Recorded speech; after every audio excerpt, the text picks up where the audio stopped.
you feel like this one, which is what, so on this is the St. Vincent album, best alternative album. You Hmm. mixed it, you played some drums. Did you record things as well? What was your Yeah, actual involvement in all of it?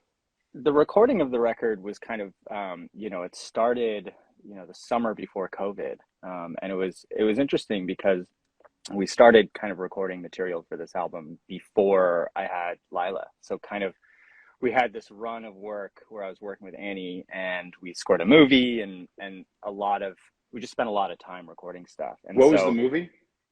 the movie is a movie that she did with Carrie Brownstein called The Nowhere Inn. It was basically kind of like this, this dark humor parody of St. Vincent playing herself, and it was super fun. And it was the first time like really digging in on a movie score, and just the two of us like just making noise. And so in that process, there were like times where ideas would come, and they were like, oh, this is like more song, you know, type vibe, less like cue for a movie. Mm. And so it was, just me and her in her studio, and there'd be a lot of opportunities where we would just kind of jam on ideas, like she'd play guitar or bass or something else. And or even if like we got some sort of synth modular thing down, be like, you can only kind of program so much, or especially with my skill set. Like I'm a rudimentary drum programmer. And like, even though I'm not the best drummer, it's a lot easier for me to just like get behind a drum set and just kind of execute whatever ideas are in my head. And so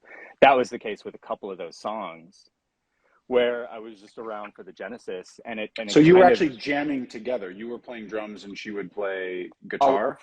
a lot for a lot of them, yeah. And then there were two. The first song on the record is a song "Pay Your Way in Pain," and that's this kind of very hooky, Eurythmicsy, like modular thing that she came up with. And in that case, that was just me. Like she was just driving Pro Tools, and I was just playing drums and hacking out ideas. And eventually, what happened was we recorded a couple songs, or at least the beginnings of a couple songs. And then she went and linked up with Jack Antonoff in New York, and his engineer Laura Sisk. Congratulations to them also. Mm. And then they basically finished the record at Electric Ladyland, or at least all of the instrumentation.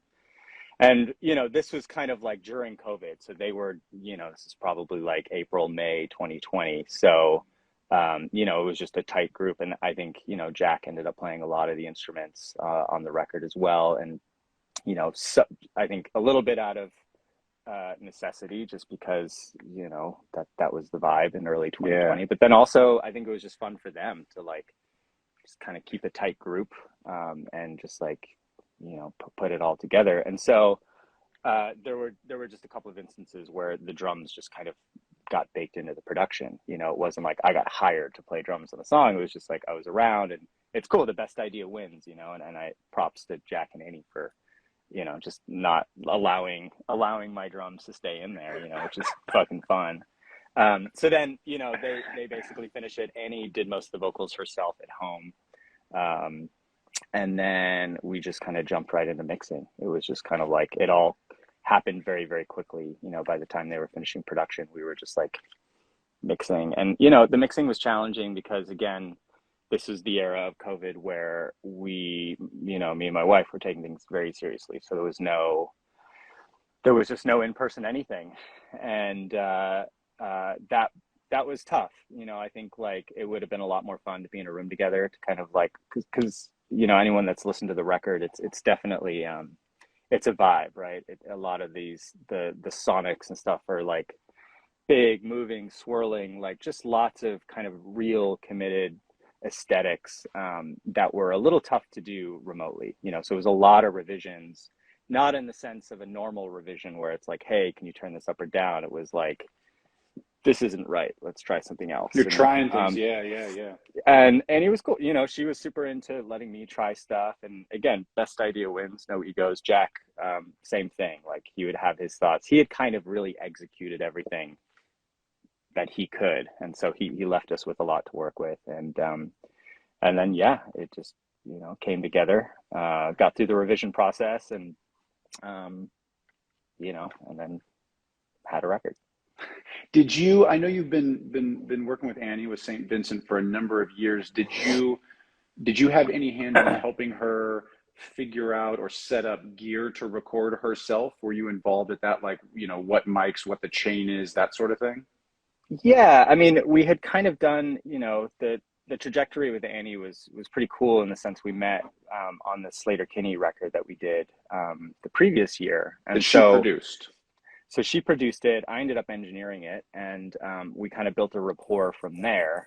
And it just kind of like, as soon as we finished that record, she was like, "Do you want to keep working on stuff?" Because she's just constantly either producing other stuff or writing stuff for movies or working on her own stuff. Like she's definitely a musical engine and just kind of constantly creating. So it was just fun because I would just go up to her house and like we would just do stuff. And a lot of what especially the past year has been, she's really gotten into wanting to be an engineer. Like she wants to understand the process.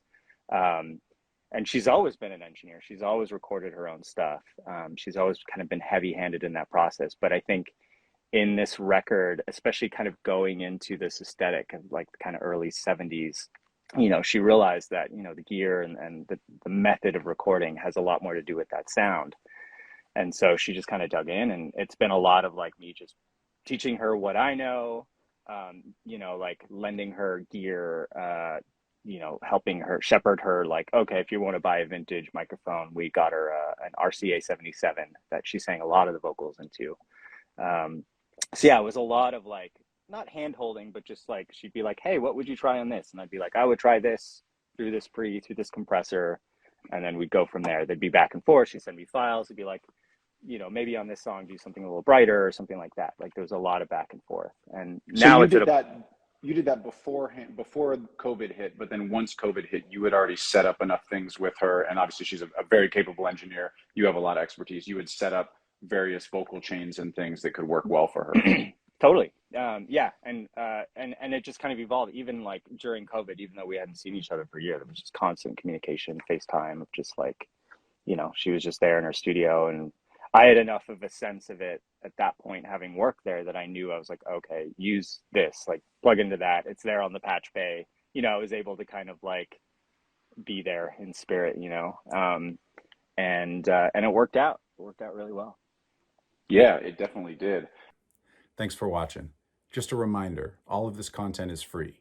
There's no secret knowledge here. There's no Patreon. We don't read ads. We don't have sponsors. We're just trying to build a knowledge base. All that we ask in return is that you share it with somebody. Thanks so much.